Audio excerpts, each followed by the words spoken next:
ಕರ್ತನಾದ ಯೇಸುಕ್ರಿಸ್ತನಲ್ಲಿ ಪ್ರಿಯರಾದ ದೇವಜನರೇ, ನಮ್ಮ ಕರ್ತನಾದ ಯೇಸುಕ್ರಿಸ್ತನ ಅತ್ಯಧಿಕವಾದ ಕೃಪೆಯ ಸಮಾಧಾನವು ತಮಗೂ ತಮ್ಮ ಕುಟುಂಬದ ಪ್ರಿಯರೆಲ್ಲರಿಗೂ ಹೆಚ್ಚಾಗಿ ಉಂಟಾಗಲಿ.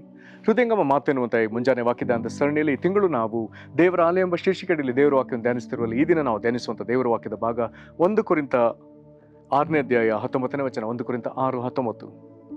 ದೇವರಿಂದ ದೊರಕಿ ನಿಮ್ಮೊಳಗೆ ನೆಲೆಗೊಂಡಿರುವ ಪವಿತ್ರಾತ್ಮನಿಗೆ ನಿಮ್ಮ ದೇಹವು ಗರ್ಭಗುಡಿಯಾಗಿದೆ ಎಂಬುದು ನಿಮಗೆ ತಿಳಿಯದೋ? ಈ ವಾಕ್ಯವನ್ನು ನಾವು ಗ್ರಹಿಸೋದಕ್ಕೆ ಶಕ್ತರಾಗುವಂಥ ದೇವರು ತಾನೇ ತನ್ನ ಆತ್ಮನ ಮೂಲಕ ನಮಗೆ ತನ್ನ ವಿಶೇಷವಾದ ಗ್ರಹಿಕೆಯನ್ನು ಕೃಪೆಯನ್ನು ಹೆಚ್ಚಾಗಿ ಅನುಗ್ರಹಿಸಲಿ. ಕರ್ತನಲ್ಲಿ ಪ್ರೀತಿಯುಳ್ಳ ದೇವ ಜನರೇ, ದೇವರು ತಿರುಗಿ ವಾಕ್ಯದಲ್ಲಿ ನಮ್ಮೊಂದಿಗೆ ಪ್ರಶ್ನೆಯೊಂದಿಗೆ ಮಾತನಾಡ್ತಿದ್ದಾನೆ. ಬಹಳ ಅವಶ್ಯವಾದ ಒಂದು ದೇವರ ವಾಕ್ಯ. ದೇವರಿಂದ ದೊರಕಿ ನಿಮ್ಮೊಳಗೆ ನೆಲೆಗೊಂಡಿರುವ ಪವಿತ್ರಾತ್ಮನಿಗೆ ನಿಮ್ಮ ದೇಹವು ಗರ್ಭಗುಡಿಯಾಗಿದೆ ಎಂಬುದು ನಿಮಗೆ ತಿಳಿಯದು. ಗರ್ಭಗುಡಿ ಇದೊಂದು ಅತಿ ಪರಿಶುದ್ಧ ಸ್ಥಳ. ಹಾಗಾದರೆ ಇಲ್ಲಿ ಪವಿತ್ರಾತ್ಮನಿಗೆ ಗರ್ಭಗುಡಿ ಯಾವುದು? ಈ ವಾಕ್ಯವು ಹೇಳುವಂತೆ ನಮ್ಮ ದೇಹವೇ ಪವಿತ್ರಾತ್ಮನಿಗೆ ಗರ್ಭಗುಡಿ. ಕರ್ತನಲ್ಲಿ ಪ್ರೀತಿಯುಳ್ಳ ದೇವಜನರೇ, ದೇವರು ನಮ್ಮ ಶರೀರದ ಪ್ರಾಮುಖ್ಯತೆಯನ್ನು ಆತನಲ್ಲಿ ಮಾತನಾಡ್ತಿದ್ದಾನೆ. ಅನೇಕ ಸತಿ ನಾವು ಕೆಲವೊಂದು ಉಪದೇಶಗಳನ್ನ ಕೇಳಿಸಿಕೊಳ್ಳುವಾಗ ಈ ದೇಹಕ್ಕಿಂತಲೂ ಆತ್ಮ ಪ್ರಾಮುಖ್ಯವಾದದೆಂಬಂತ ಎಷ್ಟೋ ಸಾರಿ ಇಂಥ ಉಪದೇಶವನ್ನು ನಾವು ಕೇಳಿಸಿಕೊಂಡೆವು. ಆದರೆ ನಮಗೆ ಗೊತ್ತಿರಲಿ, ದೇವರು ನಮ್ಮ ದೇಹಕ್ಕೆ ಪ್ರಾಮುಖ್ಯತೆ ಕೊಡುವ ಆತನು. 1 ಥೆಸಲೋನಿಕ ಪತ್ರಿಕೆಯ 5ನೇ ಅಧ್ಯಾಯದಲ್ಲಿ 23ನೇ ವಚನಕ್ಕೆ ಬರುವಾಗ ನಮ್ಮ ದೇಹಕ್ಕೆ ದೇವರು ಪ್ರಾಮುಖ್ಯತೆ ಕೊಟ್ಟು ಮಾತನಾಡ್ತಾನೆ. ನಮ್ಮ ಆತ್ಮ ಪ್ರಾಣ ಶರೀರ ಮೂರಕ್ಕೂ ಆತನು ಪ್ರಾಮುಖ್ಯತೆ ಕೊಟ್ಟು ಮಾತನಾಡ್ತಾನೆ. ಶಾಂತಿದಾಯಕನಾದ ದೇವರು ತಾನೇ ನಿಮ್ಮನ್ನು ಪರಿಪೂರ್ಣವಾಗಿ ಪವಿತ್ರ ಮಾಡಲಿ. ನಮ್ಮ ಕರ್ತನಾದ ಯೇಸು ಕ್ರಿಸ್ತನು ಪ್ರತ್ಯಕ್ಷನಾದಾಗ ನಿಮ್ಮ ಆತ್ಮ ಪ್ರಾಣ ಶರೀರಗಳು ದೋಷವಿಲ್ಲದೆ ಸಂಪೂರ್ಣವಾಗಿ ಕಾಣಿಸುವಂತೆ ಕಾಪಾಡಲ್ಪಡಲಿ. ನಮ್ಮ ದೇಹದ ಕುರಿತು ದೇವರು, ನಮ್ಮ ಶರೀರದ ಕುರಿತು ದೇವರು ಕಾಳಜಿ ಉಳ್ಳವನು. ನಮ್ಮ ಶರೀರದ ಪರಿಶುದ್ಧತೆಯನ್ನು ದೇವರು ಎದುರು ನೋಡುವವನು. ಇಲ್ಲಿ 1 ಕೊರಿಂಥ 6ನೇ ಅಧ್ಯಾಯದಲ್ಲಿಯೂ ದೇವರು ಇದನ್ನೇ ಪ್ರಧಾನವಾಗಿ ಮಾತನಾಡ್ತಾನೆ. 13ನೇ ವಚನದಲ್ಲಿ ದೇವರು ಹೇಳ್ತಾನೆ, ಆದರೂ ದೇಹವು ಆಧಾರಕ್ಕೋಸ್ಕರ ಇರುವಂಥದ್ದಲ್ಲ, ಕರ್ತನಿಗೋಸ್ಕರವಾಗಿದೆ. ಕರ್ತನು ದೇಹಕ್ಕೋಸ್ಕರ ಇದ್ದಾನೆ. ನಮ್ಮ ದೇಹ ಕರ್ತನಿಗೋಸ್ಕರ ಇದೆ ಎಂಬುದನ್ನು ದೇವರಲ್ಲಿ ಮಾತನಾಡ್ತಿದ್ದಾನೆ. ಮತ್ತು ಈಗ ಆತನು ಪ್ರಾಮುಖ್ಯವಾಗಿ ಮಾಂಸಿಕ ಸಂಸರ್ಗ ಅಥವಾ ಶಾರೀರಿಕ ಸಂಸರ್ಗ, ಆತ್ಮಿಕ ಸಂಸರ್ಗದ ಕುರಿತಾಗಿ ಆತನು ಮಾತನಾಡ್ತಾನೆ. ಹೇಗೆ?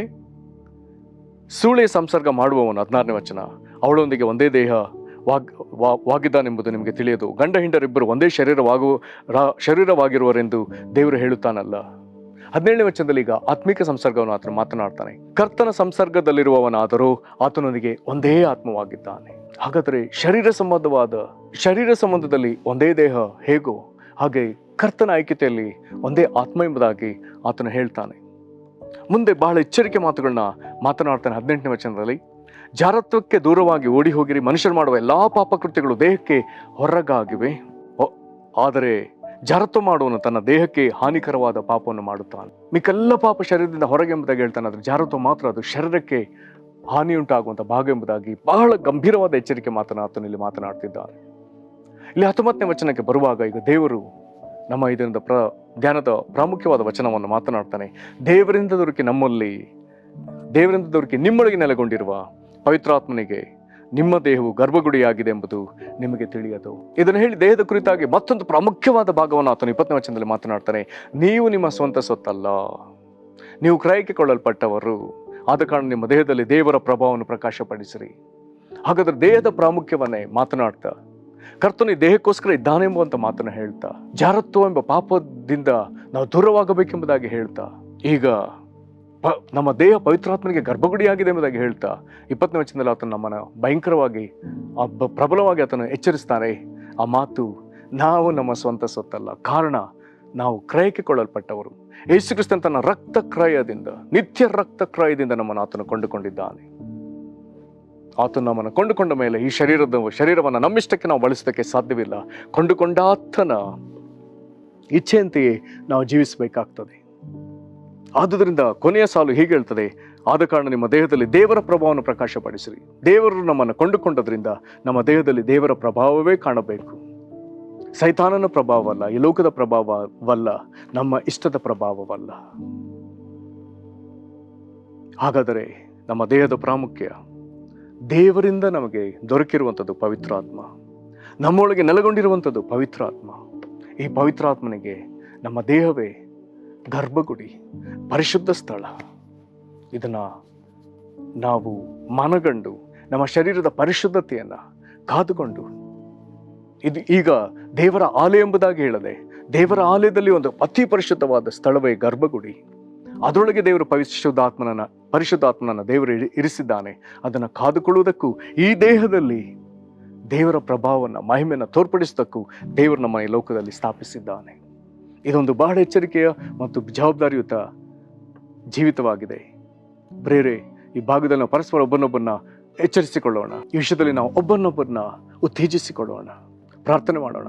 ಮಹಾಕೃಪೆಯ ಪರಲೋಕ ತಂದೆ, 1 ಕೊರಿಂಥ 6ನೇ ಅಧ್ಯಾಯದ ಈ ವಾಕ್ಯ ಭಾಗದಲ್ಲಿ, ಕರ್ತನೆ, ನೀನು ಈ ದೇಹಕ್ಕೋಸ್ಕರ ಇದ್ದೆ ಎಂಬುದಾಗಿ ನಮಗೆ ನೀನು ಹೇಳ್ತಿರೋದಕ್ಕಾಗಿ ಸ್ತೋತ್ರ.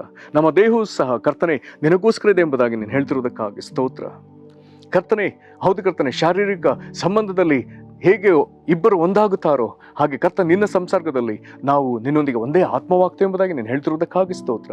ಜಾರತ್ವ ಎಂಬ ಪಾಪದಿಂದ ನಾವು ದೂರವಾಗಿರುವುದಕ್ಕಾಗಿ 18ನೇ ವಚನದಲ್ಲಿ ನೀನು ಕೊಟ್ಟಂತ ಒಂದು ದೊಡ್ಡ ಎಚ್ಚರಿಕೆಗಾಗಿ ನಿನಗೆ ಸ್ತೋತ್ರ. ಕರ್ತನೆ, 19ನೇ ವಚನದಲ್ಲಿ ನಮ್ಮ ದೇಹವೇ ಪವಿತ್ರಾತ್ಮನಿಗೆ ಗರ್ಭಗುಡಿ ಎಂಬುದಾಗಿ ನಿನ್ನ ವಾಕ್ಯದಲ್ಲಿ ನೀನು ನಮಗೆ ತಿಳಿಪಡಿಸಿದ್ದಕ್ಕಾಗಿ ಸ್ತೋತ್ರ ಹೇಳ್ತೇವೆ. ದೇವರೇ, ಈಗ ನಾವು ನಮ್ಮ ಸ್ವಂತ ಸೊತ್ತಲ್ಲ ಎಂಬುದಾಗಿ ನಮ್ಮ ಅರಿವಿಗೆ ನೀನು ತರ್ತಿದ್ದಿ. ನೀನು ನಮ್ಮನ್ನು ಕ್ರಯಕ್ಕೆ ಕೊಂಡುಕೊಂಡಿದ್ದಿ. ರಕ್ತ ಕ್ರಯ, ಕರ್ತನಾದ ಯೇಸುವೆ, ನಿನ್ನ ನಿತ್ಯ ರಕ್ತವನ್ನು ನಮಗೋಸ್ಕರ ನೀನು ಕ್ರಯ ತೆತ್ತು ನಮ್ಮನ್ನು ನಿನಗೆ ಸ್ವಂತ ಮಾಡಿಕೊಂಡಿದ್ದಿ. ನಮ್ಮನ್ನು ಕೊಂಡುಕೊಂಡ ಯಜಮಾನನೇ ಅಪ್ಪ, ನಿನ್ನ ಚಿತ್ತವನ್ನು ನೆರವೇರಿಸೋದಕ್ಕಾಗಿ ಲೋಕದಲ್ಲಿ ನಮ್ಮನ್ನು ಇರಿಸಿದೆ, ಅದಕ್ಕಾಗಿ ಸ್ತೋತ್ರ. ದೇವರೇ, ಈಗ ನಮ್ಮ ಶರೀರದಲ್ಲಿ ನೀನು ನಮ್ಮ ಸಂಗತಿಗಳನ್ನ ತೋರ್ಪಡಿಸದೆ, ಲೌಕದ ಸಂಗತಿ ಅಥವಾ ಸೈತಾನ ಸಂಗತಿಯನ್ನು ಇನ್ನು ತೋರ್ಪಡಿಸದೆ, ನಮ್ಮ ದೇಹದಲ್ಲಿ ದೇವರ ಪ್ರಭಾವವನ್ನು ಪ್ರಕಾಶಪಡಿಸೋದಕ್ಕಾಗಿ ದೇವರೇ ನಮ್ಮನ್ನು ನೇಮಿಸಿದೆಯಲ್ಲಪ್ಪ. ದೇವರೇ, ಈ ಭಾಗದಲ್ಲಿ ನಮ್ಮನ್ನು ದಯಮಾಡಿ ಪವಿತ್ರಾತ್ಮನಲ್ಲೇ ನಡೆಸು. ನಮ್ಮೊಳಗೆ ಈ ಲೋಕವು ನಿನ್ನ ಪ್ರಕಾಶವನ್ನು, ನಿನ್ನ ಪ್ರಭಾವವನ್ನು ಕಾಣಲಿ, ಕ್ರಿಸ್ತನನ್ನು ಕಾಣಲಿ. ದೇವರೇ, ನಮ್ಮೊಳಗೆ ನಿನಗೆ ನಿನ್ನ ಪ್ರಭಾವವು ಕಾಣಲಿ. ನಮ್ಮನ್ನು ಆಶೀರ್ವದಿಸಲಿ, ನಿನಗೆ ಮಹಿಮೆ ಆಗಲಿ. ಯೇಸು ಕ್ರಿಸ್ತನ ಹೆಸರಲ್ಲಿ ಬೇಡಿದೆವು ನಮ್ಮ ತಂದೆಗೆ, ಆಮೇನ್. ಕರ್ತನು ನಿಮ್ಮನ್ನು ಆಶೀರ್ವದಿಸಲಿ. ವಂದನೆಗಳು.